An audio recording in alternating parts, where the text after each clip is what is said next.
Zimbabwe's exiled opposition leader Roy Bennett has been killed along with his wife in a helicopter crash in the remote northern parts of the U.S. state of New Mexico.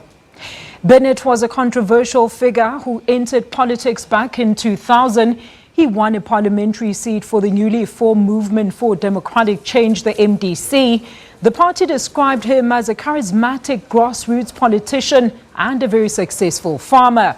The 60-year-old left Zimbabwe for exile in South Africa, where he continued to oppose former President Robert Mugabe. His death comes as Zimbabwe's new president, Emmerson Mnangagwa, is promising a break with the past. All right, let's get the latest details on the crash now. Very pleased to welcome our U.S. correspondent, Nina Potts, all the way in Washington. A very good afternoon to you, Nina. What details do you have for us so far on the crash? Any foul play suspected so far by the investigators? Well, there's a real sense of shock and sadness here in the United States among those who knew Roy Bennett and Heather personally, but even among those who didn't, who were observers of opposition politics in Zimbabwe. Federal investigators are looking at the crash site. The incident happened on Wednesday evening, 6 p.m. local time. It was after dark. 5 people aboard that helicopter that came down. 6 people were aboard that helicopter that came down. 5 of them were tragically killed. The 6th person was the daughter of the co-pilot who managed, after impact, to escape the crash and escape the helicopter before it started burning out. And she managed to make a call to 911.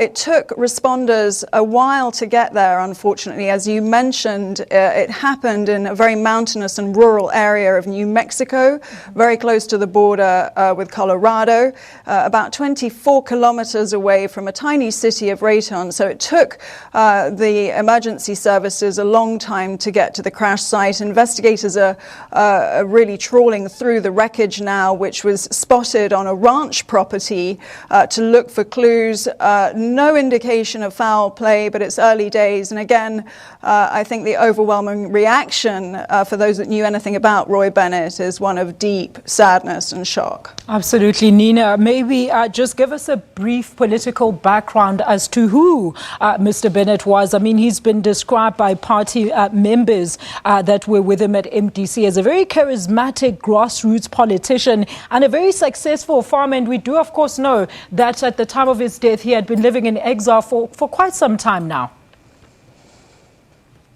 That's right. And you described him earlier as controversial. He was a controversial figure, but he was highly unusual, especially seen through the prism of U.S. politics.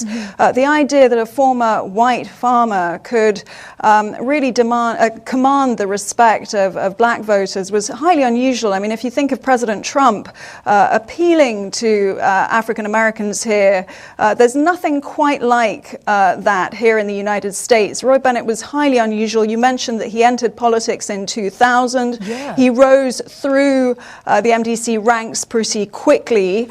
He famously was involved in a brawl in Parliament with the then Justice Minister, and that was in a row over land distribution. He served time in jail.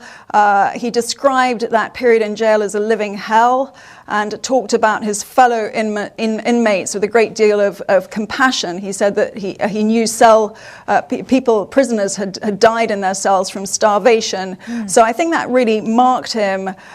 He was also accused of being involved in a plot to overthrow Robert Mugabe. He was exonerated a year later.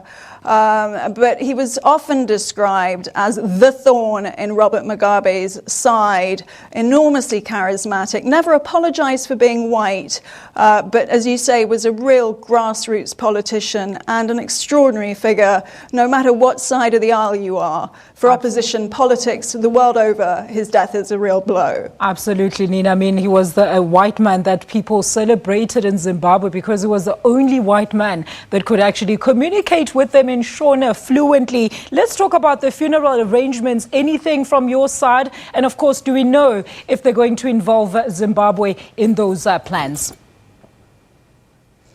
I'm afraid it's very early days. At the moment, the entire focus is on the investigation itself. I'm afraid I haven't got details on funeral arrangements. I think we're still reacting to the news. It was only confirmed yesterday. All right. And Nina, before I let you go, you mentioned that one of the people in the plane managed to get away. Do we know the names yet of the rest of the people that perished? Because we do understand there was very high-profile investors in that helicopter.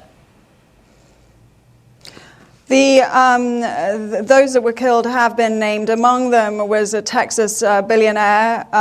His name was Mr. Bennett, and it was his long-term partner who managed to escape injured and obviously not killed, and was the one who made the call. They were two decorated pilots among the dead. We think that they were a group of friends. Again, details are just emerging that this was not a work trip of any sort.